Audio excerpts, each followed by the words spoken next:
On today's episode of the CLS Experience, we have a very delightful treat. He's a dynamic superstar Hollywood actor, martial artist, and mental health advocate. No big deal. He's appeared in some of the biggest movies on the planet, such as Marvel's Captain America, The Winter Soldier, and Civil War, the Purge franchise, Zero Dark 30, the hit TV show Billions, and one of my all-time personal favorite films, Warrior, just to name a few. He's one of the most multifaceted actors working today, and he often steals the show in everything he appears in. True story. He's become a beacon of hope and inspiration for millions dealing with their mental health, and he's a shining example of grit and resilience. He's just a juggernaut in all facets of life and a terrific father. Please welcome the definition of cool, the extremely hardworking and relentless, the trailblazing and authentic, handsome Frank Grillo. How you doing, Frank? Man, that's got to be the best introduction I've ever had in my life. I mean, we could stop right there, brother. I'm so glad I did by you. And it's that's great. Yeah, you feel elevated? You good? Oh my God. I mean, I don't know how I'm going to live up to that.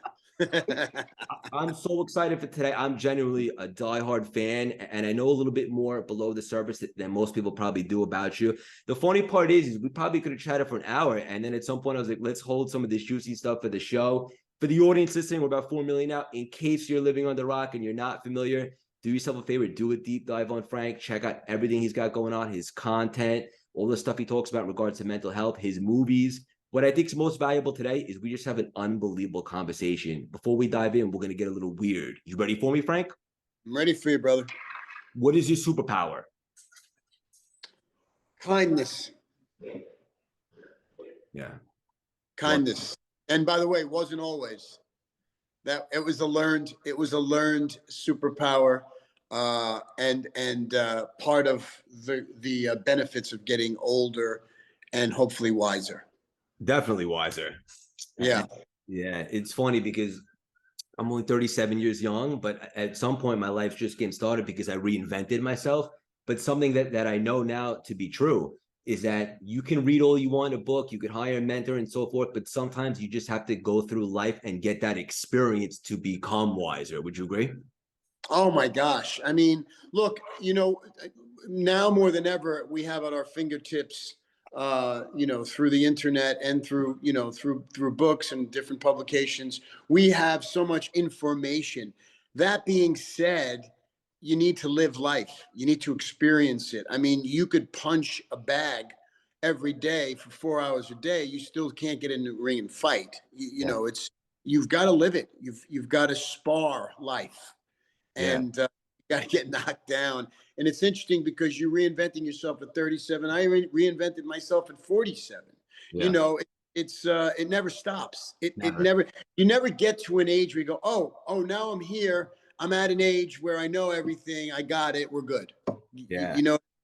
It's not like, I mean, every day is I say it every day. You got to learn every day something. Hell yeah. And also, as you continue to evolve and grow and spread your wings, you're not the same cat you were 2 years ago, right? No. So you have a different perspective. Yeah. And it's interesting also is that we must get rid of people around us that try to anchor us to our past, right? Yeah. It might be an ex. It might be friends that you grew up with that just haven't gone on your journey with you. And, they try to anchor you to your past. And sometimes they remind you of maybe your very worst times in life. And you can't, it's not going to serve you. You got to let it go. You got to let them go. Yeah. Important. It really is. Hell yeah. And that's where we dropped the mic, but we're just getting started. Before we continue, I want to acknowledge you for something. I'm a movie nerd. I love this stuff, the comic book, all of it. It's always been my thing. And the moment I saw you, I'll never forget, because I went to go see the movie Warrior with my brother, my best friend. Always loved Tom Hardy. And I was like, I don't know this guy, but he's awesome. Stole the show. And ever since I was introduced to you, brother, every single thing that you were in, you stole the show. And I want to acknowledge you for that. Oh, I appreciate that. I really do. It means a lot to me to hear that. And it's not by happenstance. It's like I worked hard, and took every opportunity to its fullest. And in some cases, you outwork people, and your star shines a little bit brighter than theirs, and all of a sudden, that little thing that you thought you were doing turned into something that is a bit life changing, and Warrior was one of them. Yeah. Warrior was, you know. I know that was a pivotal moment. And just going backward, just to give the audience a little context, you'd been acting and you wanted to do that in a big way for quite some time, but it didn't hit as early as some other people. I believe, correct me if I'm wrong, you were doing the Wall Street thing also, and then you kind of got a big break a little bit later on. Is that accurate? Yeah, I was kind of working on Wall Street as this. I worked on Wall Street for like 9 months out of school and during school, and I had an opportunity to go work on a soap opera in my late 20s, and I was getting to the point where you're in your late 20s, you feel like you're getting old, and I said I'm going to go do this, and that was my first journey into only acting, and from there I never had a real job, so I only always acted, and I was under the radar for many years. I always worked. I was always on a TV show and never the star of the TV show, and I just kind of kept getting better and better, and I did a couple of big TV shows, and then my friend Gavin O'Connor called me. We did a movie called Pride and Glory, which was me and Colin Farrell and Ed Norton.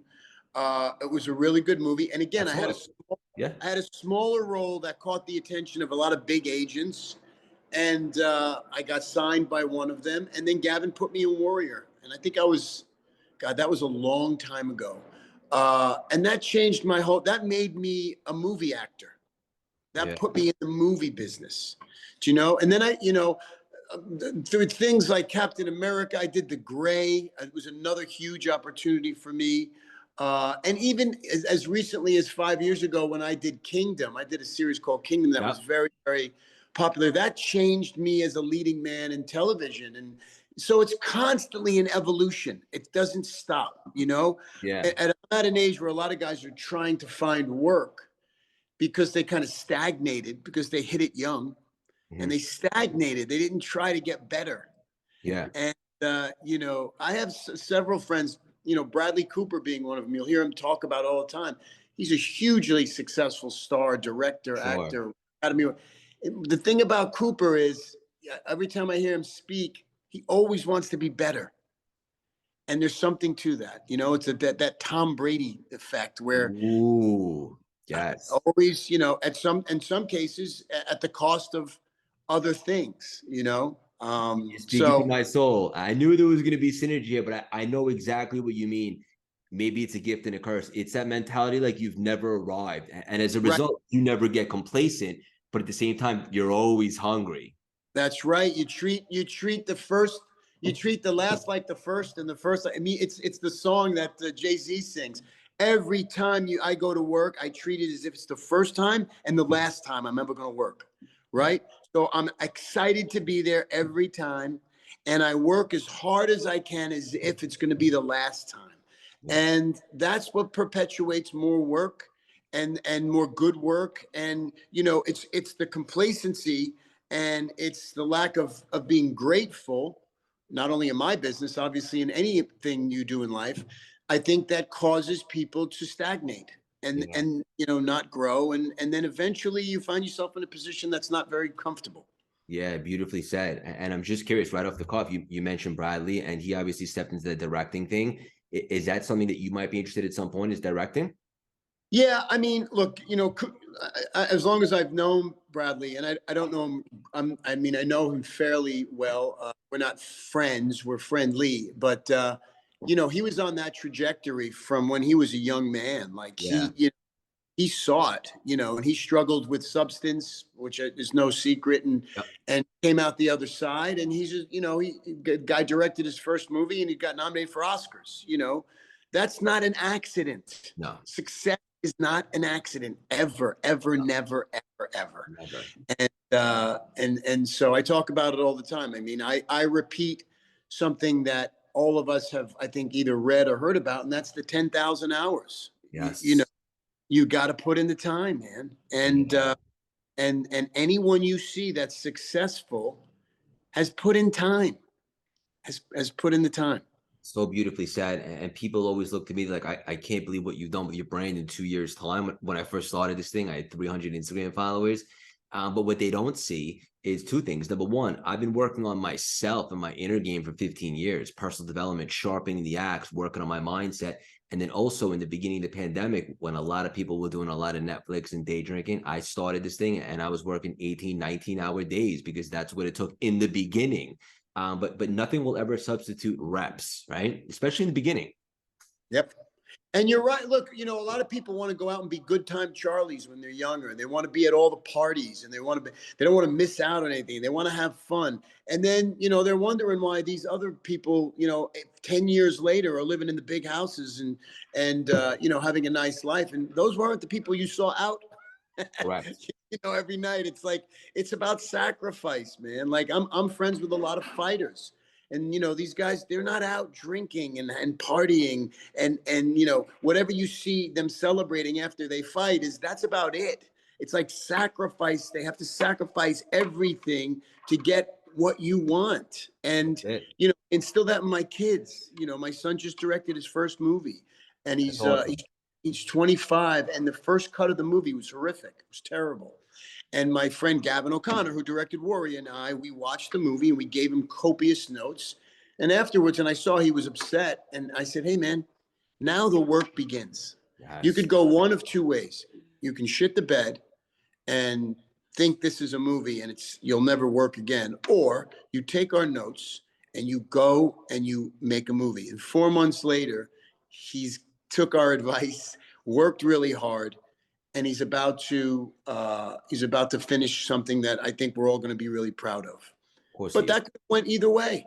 Yeah. You know what I mean? It's about how much you want to put into something. Yes, you're such a stud. And it's like the big difference between being interested or being committed, right? Like, Right.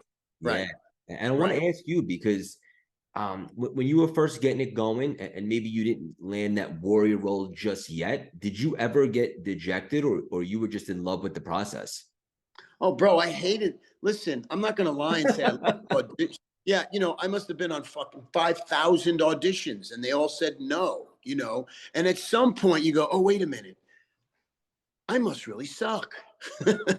Like, did I actually find something? Because my whole life, whether it was sports or school, when I put my mind to it, I succeeded, right? Yeah. Acting, it's not an applied science. I mean, I don't care how much you study, or you still may never get a job, right? Sure. And so there was Most people don't. Right. And there was so much no. And I was getting to an age, I had a kid already, and I was getting to an age that I was starting to feel like I was going to be outsourced. And it was a scary proposition. And my one friend and mentor, Kevin Uvain, who is one of the senior partners and owners of CAA, my agency, which is the biggest agency in the world. We sat down one night, and this was long before Warrior, and he said, "What's wrong?" I said, "Oh, man, I'm like almost 40, and I keep doing these shows, and they get canceled." And he goes, "What's the problem?" He goes, I said, "I'm done, man. I'm almost 40." He goes, "Oh, you're done? Oh, you're 40. You're done." And he said, "Can you show me where you read this?"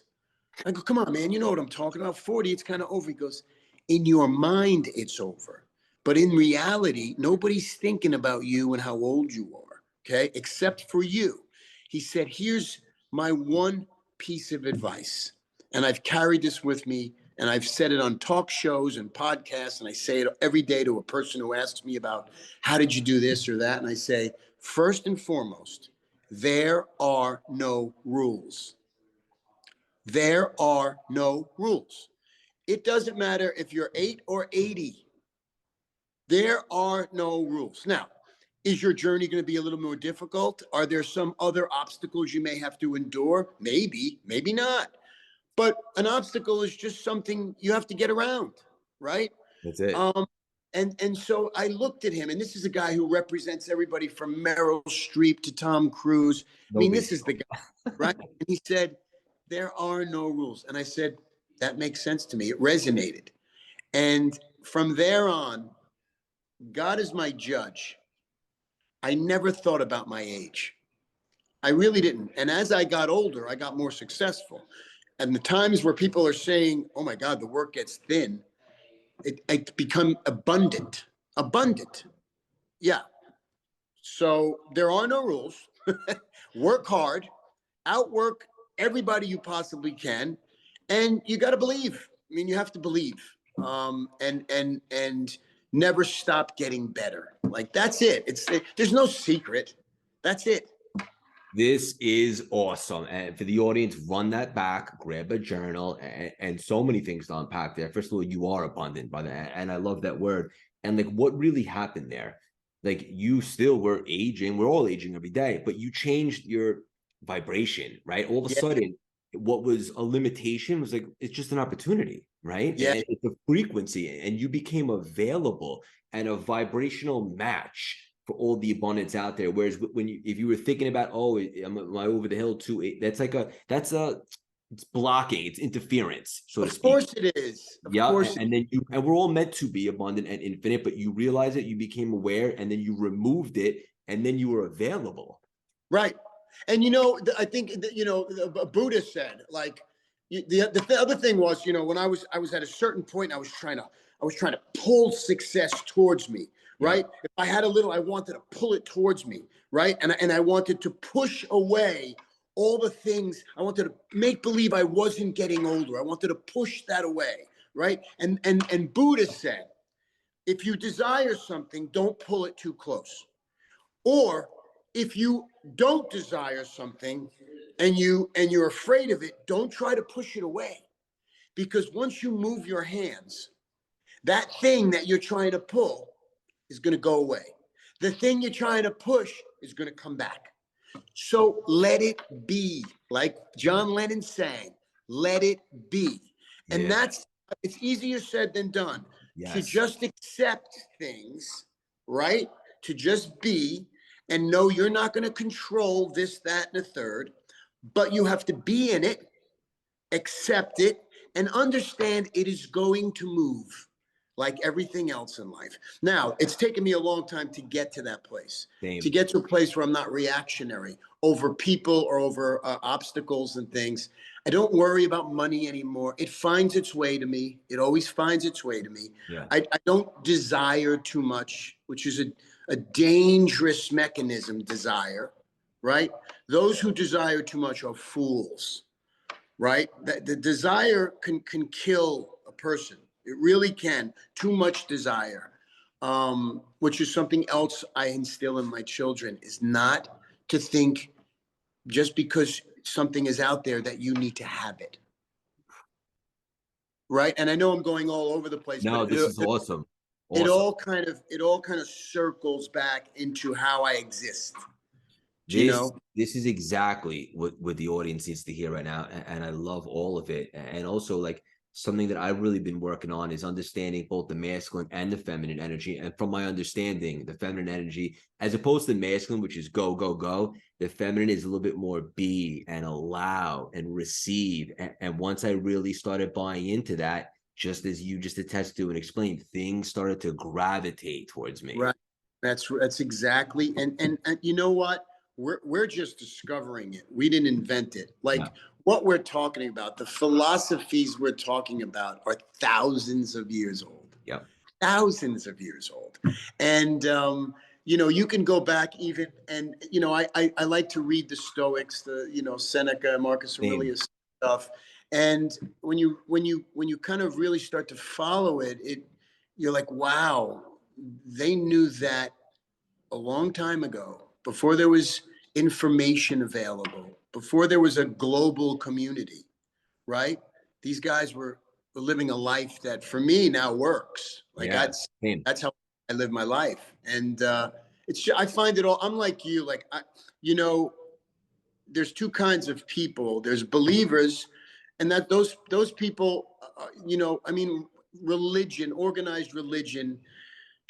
If you're a follower of organized religion, which is fine, you're a believer. You have to be a believer, right? I have to believe everything that you're telling me up there as the priest, or um, and I have to believe it to have blind faith, right? Or you're a seeker. And I find myself fitting into that category where I'll listen to what that person has to say. I might take a few of those morsels and keep them with me because they've resonated, but I'm constantly seeking other people's information because I think there's a great value in a broad scope of knowledge as opposed to just being a believer of one thing. And that again too has opened my eyes up to humanity, and again to kindness, and to fix the ways. I grew up in a very aggressive, masculine, Italian New York household, I know you did. filled with boys and men that were not concerned with anything but putting food on the table. They didn't care whose feelings they hurt. They weren't interested in what we had to say as kids. It's a very difficult, now that I look back at it, it was loving in its own way. It's a very difficult way for a child to grow up. Yeah. And I unlearn, and I'm still unlearning a lot of the traumas and the beliefs of my family, you know. And that's the other thing I do is I give people now, I never used to, I give them the benefit of the doubt. I don't know how you were raised, right? So if you're reacting to me in a certain way, or you're struggling with something professionally or personally in a certain way, it probably has something to do with how you were raised, and whatever childhood trauma that you or most of us had. And so that's another thing that's entered my life and that has created a whole new aspect of who I am as a man.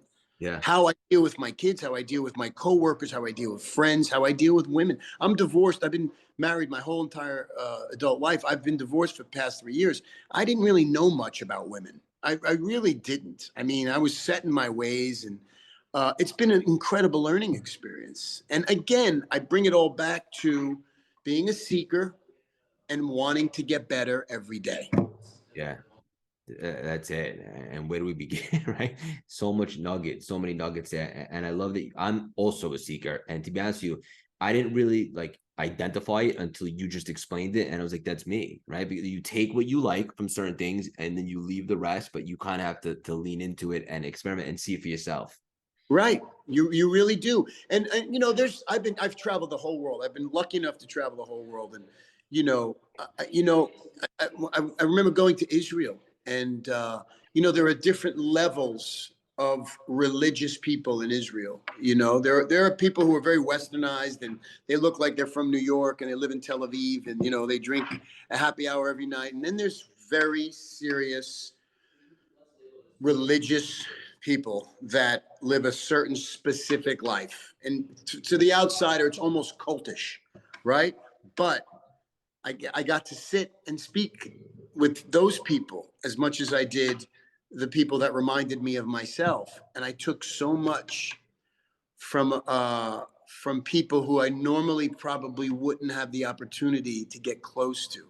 Yeah. And that's when you open your eyes and you realize, wow, I've been living in a little tiny bubble in some aspects of my life, right? Some aspects I'm always growing. Some aspects I needed to open myself up Same. to yeah, man. And it's been amazing. It's like it reminds me of I like to say when you become unplugged from the matrix, and then all of a sudden you start seeing all these things and you have a whole new perspective. Everything shifts. I know. You know, I used to really love listening to Dr. Wayne Dyer. Do you remember Wayne Dyer? Love him. And he used to say, if you change the way you see the world you see will change. Yeah. And it was always like the most profound sentence.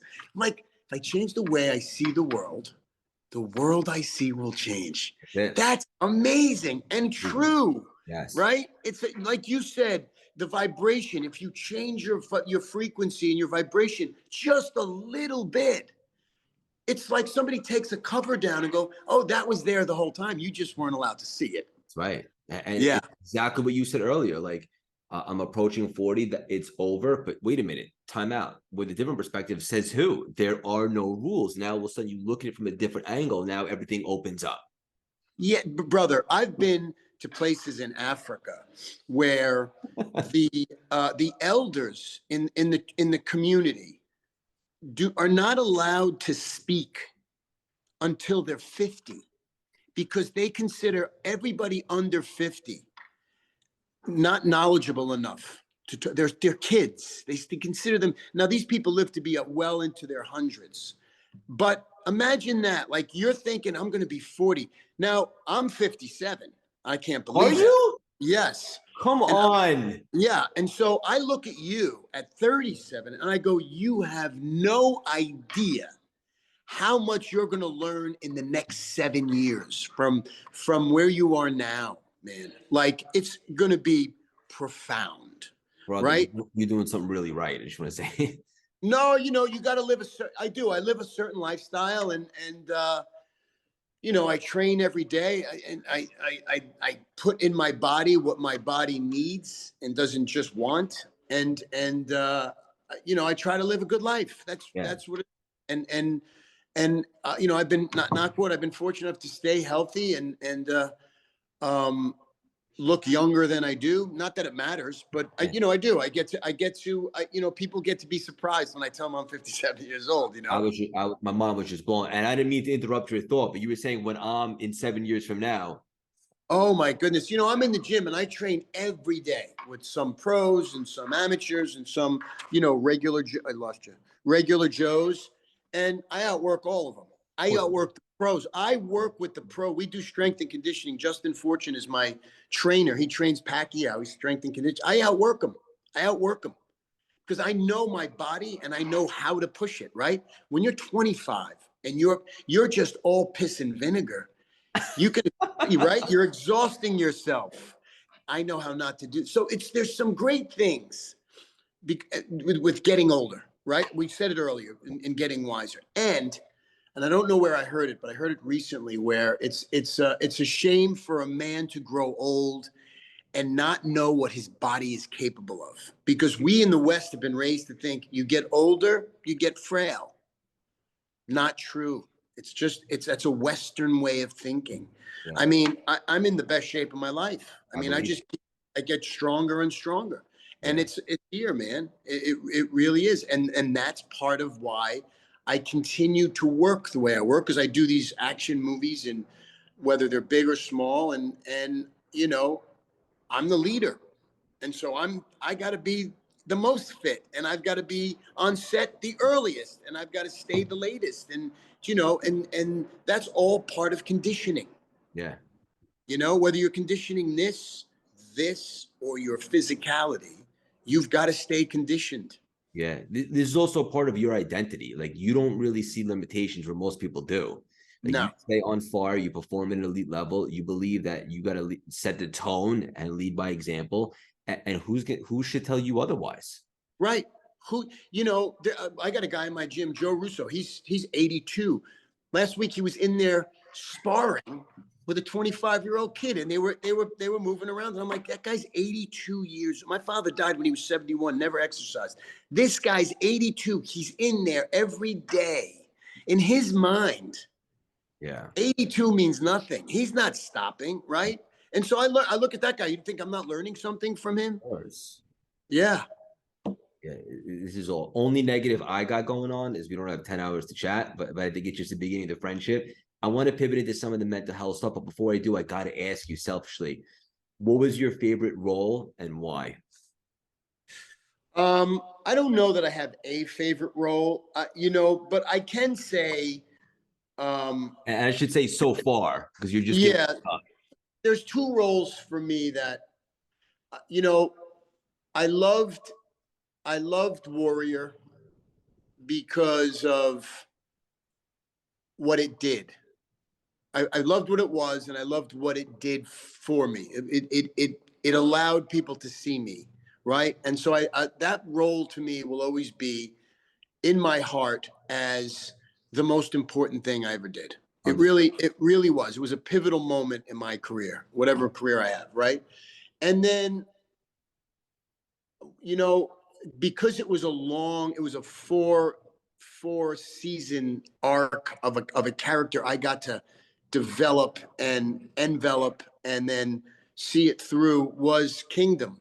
It was beautiful writing, and it was a challenge every day, and there was a big piece of me in that character, and I absolutely loved it. And I have to tell you, one more movie I loved doing, and I thought it was a badass film, was The Purge: Anarchy.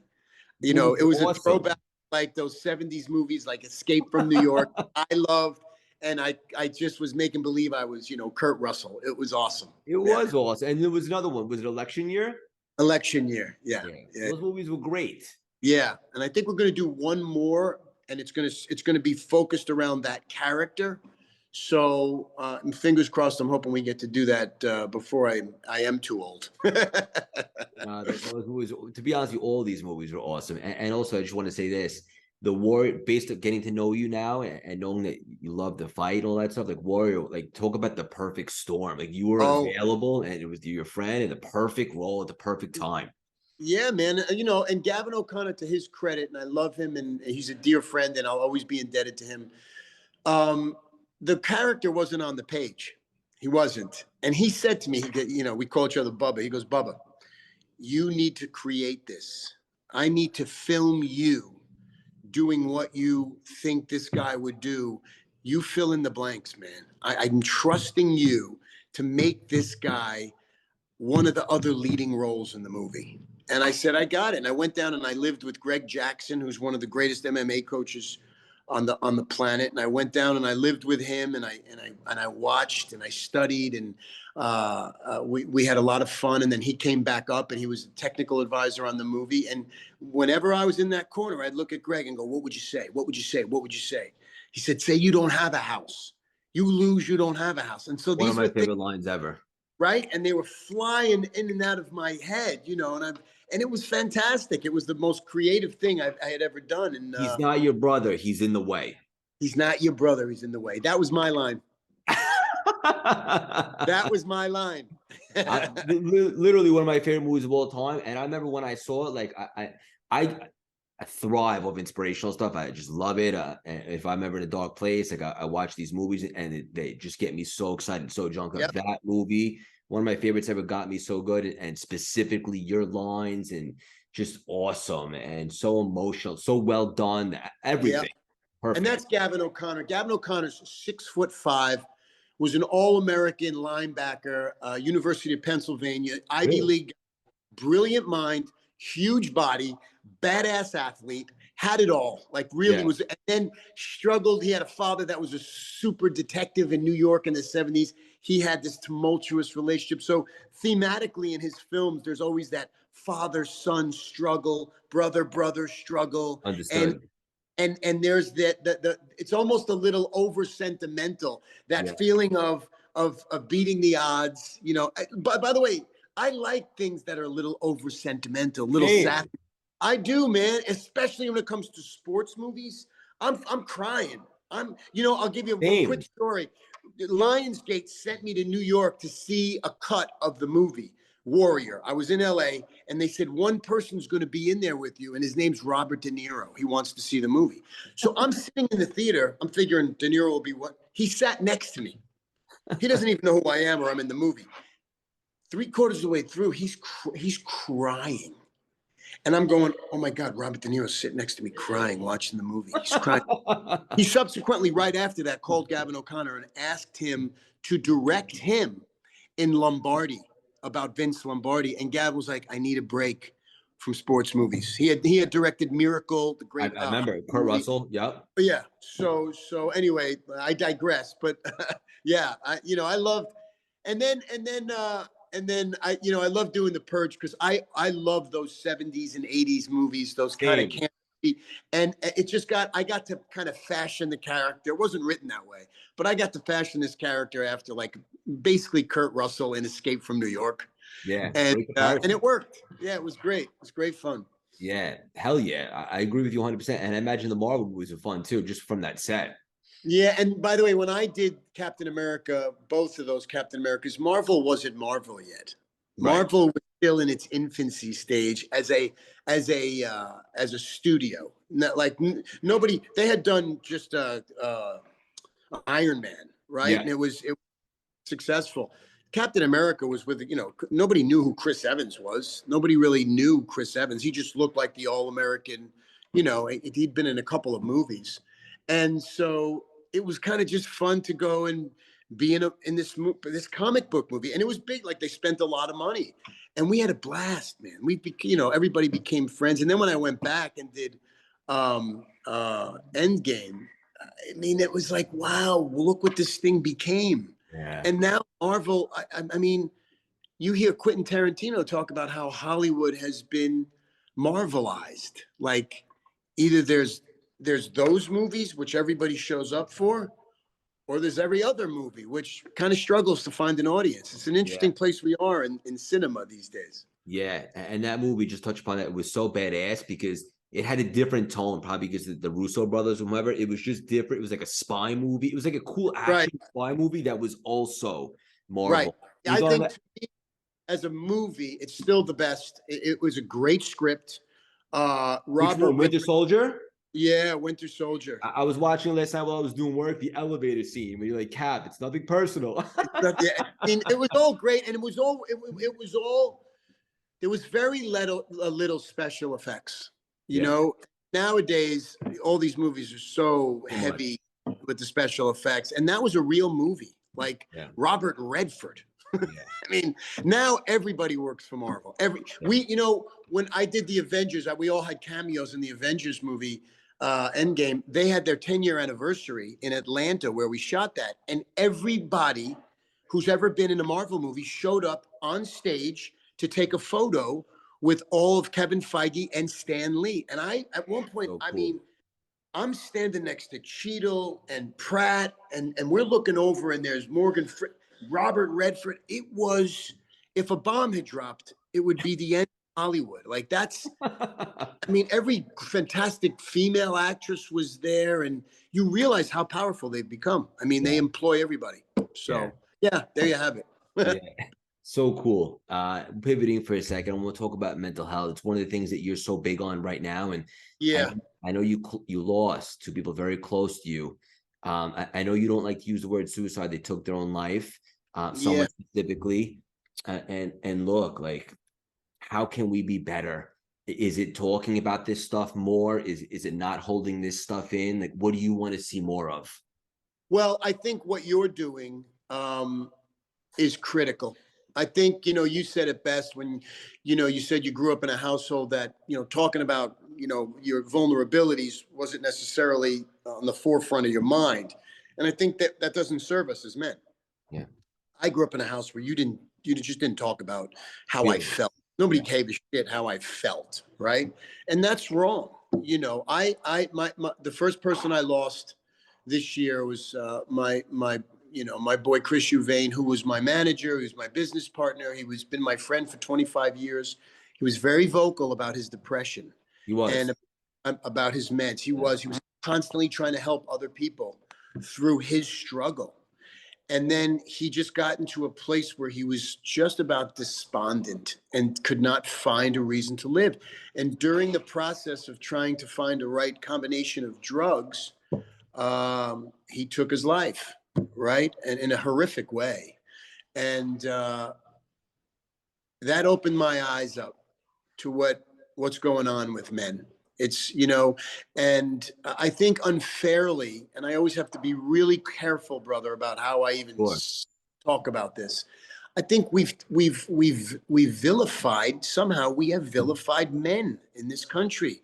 Like there are a couple of bad apples who have done some terrible things, but that is not who we are Sure. as a group, as men. We are not, we're the guys who are taking care of the sewers. And Jordan Peterson talks about it, who's on the phone lines and the power lines and in the sewers, and who's driving the buses, and who's, I mean, what men have been like, we've been taken down to the point of, if we speak too much, how dare we, right?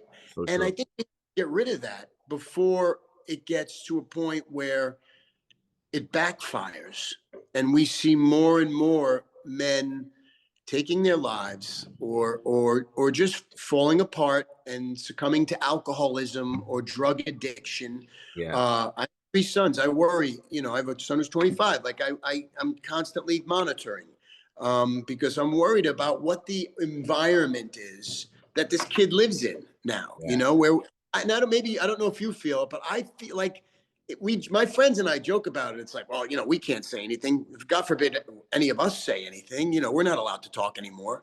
It's Yeah. like become a thing, And so getting back to it, I think what my friend Chris was doing was really being vocal about his vulnerabilities, about his illness. It's an illness. It's the same as cancer. I mean, it is. He could not fix it. Medication did not help. I used to try to get him to the gym as much as I could. It was hard to get him to the gym. It was hard to get him out. But And once you then do, that does help once he's at the gym. absolutely, Yeah. absolutely. And every time he'd come to the gym, he'd go, "Man, I feel so good. Yep. So hard for me to get here." And I tell people, you got to work train. You got to get your body. You got to move. Things have to move around inside you, right? Yeah.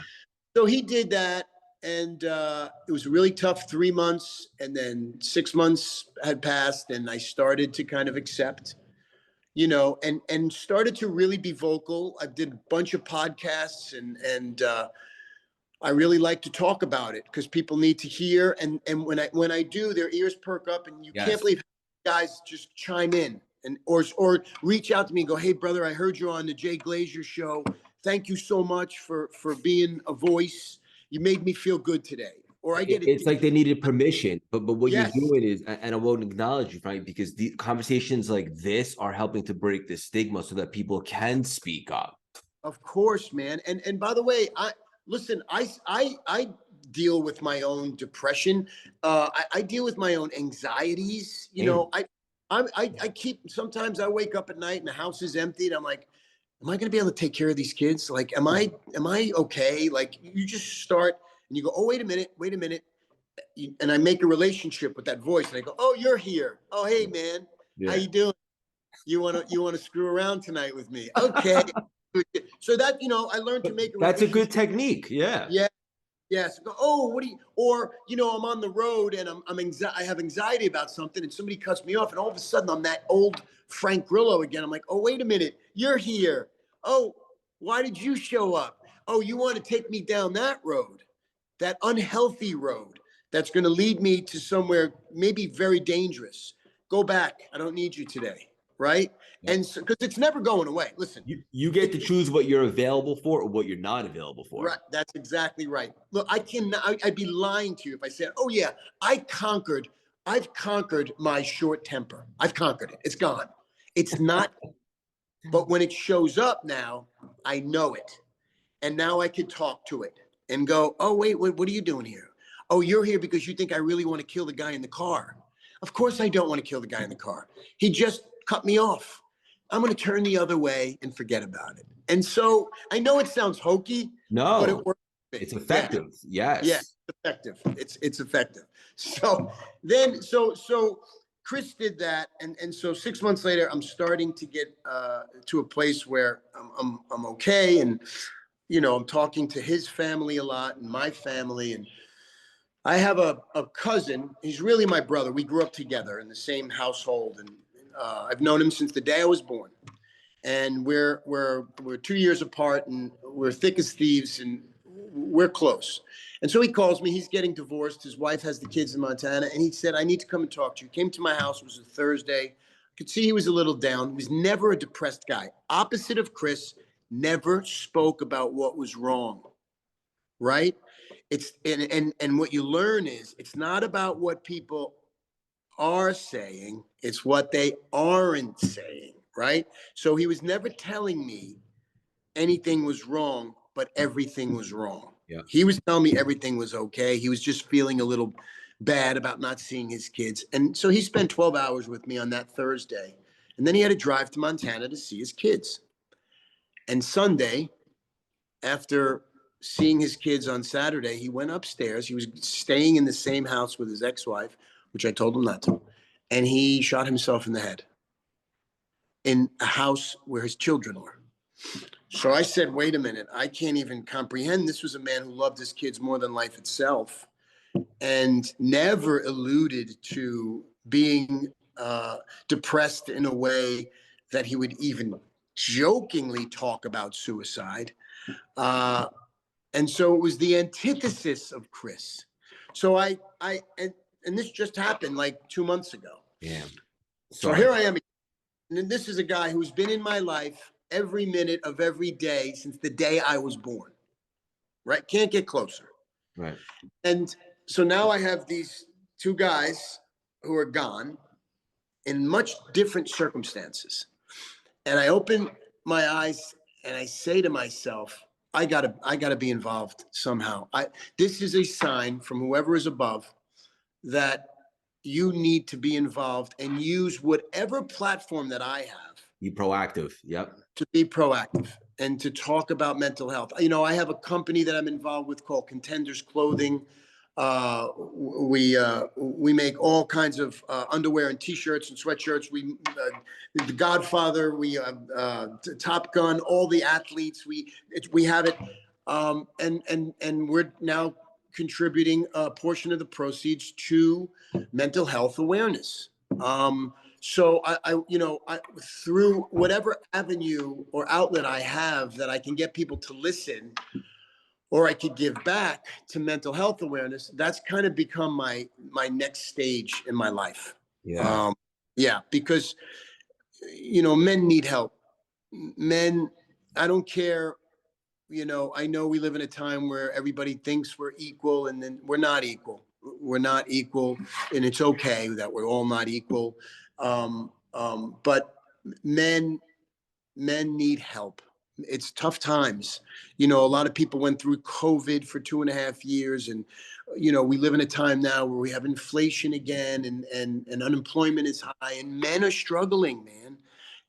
Men are struggling, and men need to have a place to talk, to go to know they have a community of other Community. men Yep. that will get you through the day. And by the way, in some cases, just getting through the day is enough. It's a win. Just to get through the day, get through today, and then we'll deal with tomorrow. Yeah. Right? I'm not going to fix you today, but I'm going to fix today. Yes. Yeah. This is awesome because, even when I was saying to you earlier, maybe before we went on air, like when I really started blowing up my community, it was because I really started being really vulnerable and transparent, not even realizing the effect that would have with the community would just feel so connected. Right. And for anybody listening to this right now, like what's the message here? Like speak up, go to therapy. It's cool to cry, as I know you say, and let's change the paradigm in regards to if we're struggling, right? Yeah, macho, it used to be growing up, you were macho if you were a tough guy and, you didn't cry. And no, you know what a tough guy is? Tough guy cries when he's sad. Tough guy talks about why he's sad. Yeah. A tough guy sits down and go, I don't know what I'm doing. I need help. That's a tough guy. Yeah. That's a tough guy to me, right? It's brave, takes courage. That's right. And look, Tyson Fury's a tough guy, right? Yeah. That guy, he gets up and he talks about himself, about how, this is a guy who tried to kill himself. Yeah. And what it took for him to get out of that and where it got him. And now he's one of the greatest heavyweights probably ever, right? 100%. And so there's a guy who's always talking about it. I was just talking with Paddy the Batty, the UFC fighter. He has a podcast. There's another guy who's lost some friends to suicide, and he's so hell-bent on mental health awareness. Those are tough guys. Those are vulnerable, tough guys who are crying about getting help for each other. And look, there's like 8 blue zones in the world where people live the longest, and there's no real connecting diet or health regime or what have you. There's one through line that each of these places have that are connected, and it's community. They all have a strong sense of community. If I'm down, my neighbor's going to help me, right? Yep. And that relieves a real lot of anxiety in your life, knowing someone's going to catch you. Someone's going to catch you when you fall, right? And that's what we need to do. We need to stop isolating our sadness. Yes. Amen, brother. We'll drop the mic right there. Just the beginning of the friendship. I guarantee it. This is awesome. I'm much better for it. I know the audience will be as well. About 4 million now. They're very loyal and engaging. What's the best way for the community and the audience to support you, brother? Is to kind of listen to what I'm saying and pay it forward. Is you can support me by supporting the people who are out there, if there's somebody you haven't spoken to, if there's somebody that you think has been acting weird, and instead of like moving away from that, lean into it.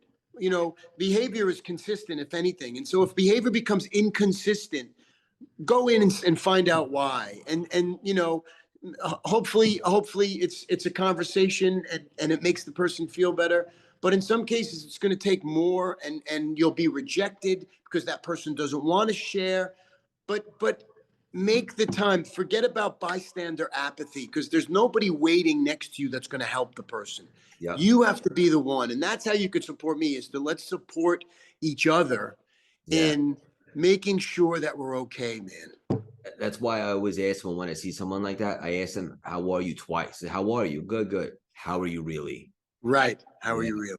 Right. And by the way, the good answer is a very clear answer. Good, or yeah, or yeah. I'm always like, oh wait, you said it twice. Yeah. Okay. What's up? Yeah. Hell yeah. How can I personally support you, Frank? Brother, let's stay friends and keep an open dialogue. And I'm at Frank Grillo 1 is my only social media outlet on Instagram. Feel free to DM me. And if you dare, go watch a movie. Lamborghini I got out now. That's hell yeah. Yep. Yep. It's on Prime right now. It's on Prime and Apple, and it's doing really well, and people are digging it. So yeah, that's if you choose to watch a movie and I'm in it, that's great. Helps my kids eat. I love it. And I could personally guarantee all Frank's movies are awesome. I can't wait to check out the movie as well. Hang out for one sec, Franco. I want to connect with you after. I just want you to know you're the definition of perspective, reinvention, and vulnerability. From taking your life experience to spreading positivity, light, and deep truths. You're a true gladiator, role model, and beacon of hope for anybody coming up today with big goals and aspirations. I could personally guarantee your best is yet to come. Keep on spreading your wings and leaving your mark on this world. So much love and respect for you. Thank you so much for stopping by and dropping these priceless nuggets today, Frank. Amen, brother. And thank you for doing what you're doing and for having me on and for letting me talk so much. That was too much fun. That was awesome. Good. Yeah. That was great. You coming out to New York anytime soon? Let's stay connected. Yeah, I think I am. I have to go through Toronto. I got to do something for Lamborghini. I think I'm going to go through New York to see my brother. So where are you? I'm in Manhattan in the Big Apple. Oh, great. That's So I mean, that's where I lived for the past 25 years in Tribeca. I know you did. You ever miss it? So do you have my phone number? No. Take my phone number down. Okay. And then text me your info. Yeah.